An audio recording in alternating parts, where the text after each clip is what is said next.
शुरू से ही इमोशनल और सबको दिल से मानने वाली पारुल की शादी विवेक से होती है। क्या है यार, शादी के वक्त तो तुम दुबली हो गई थी, लेकिन शादी के 2 साल में ही फिर फूलकर गुप्पा हो गई हो। पारुल के साथ अब विवेक का व्यवहार बदल गया। सास ससुर भी बिना बात के ताने देते। अरे 2 साल हो गए, बच्चा नहीं हुआ, निकल यहां से। विवेक का भी सहारा पारुल को नहीं मिलता है। लेकिन जिस विवेक से पारुल को तलाक के एवज में 18 लाख मिले होते हैं, वो पारुल एक दिन, इंस्पेक्टर साहब, मुझे कंप्लेंट लिखवानी है। जी मैडम, क्या हुआ? चीटिंग, एक लड़के ने मेरे 6 लाख रुपए लूटे हैं। पुलिस वाला पारुल को ऊपर से नीचे तक देखता है। मामला क्या है, विस्तार से बताइए। पारुल फिर जो बताना शुरू करती है, उसके बाद इंसानियत से भरोसा उठना लाजमी है।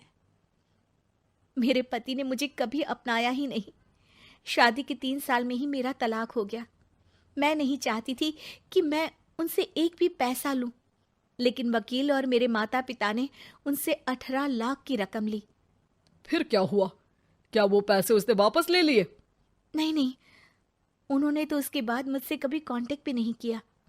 फिर? किसी डेटिंग साइट से मुझे आनंद नाम का एक लड़का मिला। उसके साथ मुझे लगा कि मैं दोबारा जिंदगी बना सकती हूँ। वो मेरी केयर करता, मेरी छोटी बड़ी चीजों का ख्याल रखता और मेरा साथ देता। अच्छा, क्या उसने तुम्हें शादी करने का झांसा दिया था? हाँ, वो भी तलाकशुदा था। पहले तो उसने मुझसे कहा कि उसकी एक बेटी है, लेकिन फिर पता चला कि उसकी एक नहीं 2 बेटियां हैं। इतना ही नहीं, दिल्ली के एक आम इलाके में वो बीवी और बच्चियों के साथ ही रहता है। तो आपसे इमोशनली फ्रॉड कर उसने पैसे ऐंठे। जी, अब मेरे पास कुछ नहीं है, ना पैसे ना वो। मैं बस किसी भी हालत में अपने पैसे वापस चाहती हूँ, जो मेरे बुरे वक्त में मेरे काम आ सकते हैं। ठीक है। पुलिस आनंद को पुलिस स्टेशन बुलाकर सारी पूछताछ करती है, लेकिन आनंद पुलिस वालों को ये यकीन दिला देता है कि पारुल ने उसे कोई पैसे दिए ही नहीं, बल्कि वो तो उस पर बीवी को छोड़ने का दबाव बना रही थी और ना मानने पर पारुल ने ये झूठा केस डाला है। क्या मैडम, फोकट में पुलिस का वक्त खराब कर रही हैं? कोई शादीशुदा क्यों अपनी बीवी छोड़ेगा? अब आपकी शादी टूटी तो मतलब सबकी तो नहीं टूट सकती ना। पारुल को पुलिस वाले के मुंह से ये बात सुनकर हैरानी होती है। उसे कुछ समझ में नहीं आता कि वो क्या करे। वो अपनी सहेली झनक, जो कि वकील थी, उससे कांटेक्ट करती है। झनक, मैं क्या करूं? मैं कैसे पुलिस को यकीन दिलाऊं कि आनंद ने मेरे साथ न सिर्फ शारीरिक और मानसिक चीट किया है, बल्कि आर्थिक तौर पर भी वो मुझे खाली कर गया है।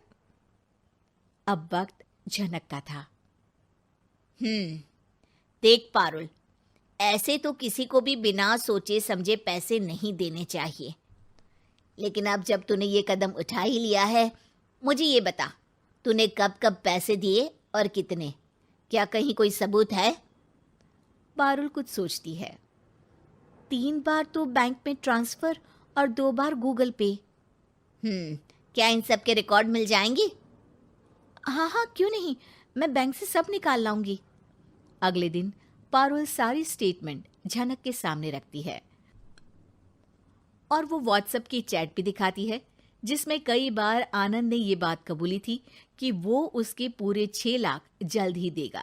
झनक अब पूरा केस लेकर पुलिस के पास जाती है और मामले को क्राइम एक्ट के तहत पूरे सबूत के साथ दर्ज करा आनंद की गिरफ्तारी की मांग करती है।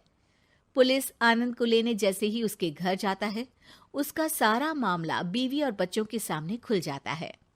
पुलिस स्टेशन में पारुल को देखकर आनंद भड़क जाता है। ओह, तो बहुत होशियार बन रही हो तुम। ये झनक है ना तुम्हारी बचपन की सहेली? बताऊं सबको तुम्हारे बारे में? सब है मेरे पास, वो फोटो, वो वीडियो, तेरे भाई का नंबर भी है। 6 लाख क्या, अब 1 रुपया भी निकाल कर दिखा दे। वो पुलिस स्टेशन में जोर जोर से चिल्ला रहा था कि तभी पुलिस के एक सीनियर ऑफिसर को गुस्सा आ जाता है। क्यों चिल्ला रहा है? अब तो सारे सबूत है तेरे खिलाफ। ऊपर से यहां चिल्ला चिल्ला कर तूने खुद को तो गड्ढे में धकेल दिया है। जल्दी बता, लड़की के पैसे लौट आता है या फिर? आनंद डर जाता है। तभी उसकी बीवी और बच्चे पुलिस स्टेशन में आकर पारुल के पैसों का बैग देते हैं।